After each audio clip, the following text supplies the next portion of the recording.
हिंगोली जिल्ह्यात शिवसेना महिला पदाधिकारी यांची नियुक्ती।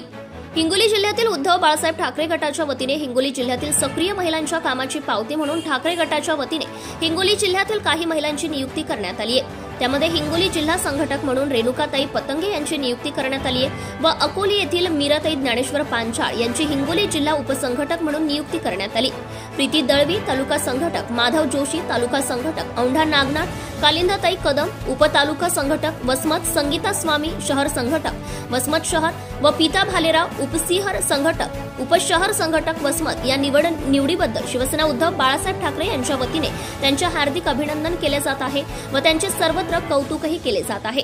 या महिलांच्या नीतीमुळे महिलांचे संघटन वाढणार आहे, त्यामुळे त्यांचे सर्वत्र कौतुक केले जात आहे। धुमाकूळ महाराष्ट्र न्यूज साठी प्रतिनिधी बालाजी पांचाळ। आपल्या परिसरातील ताज्या आणि महत्त्वाच्या बातम्या पाहण्यासाठी आजच आपल्या धुमाकूळ महाराष्ट्र न्यूजला YouTube वर सबस्क्राइब करा आणि बेल आयकॉन प्रेस करा।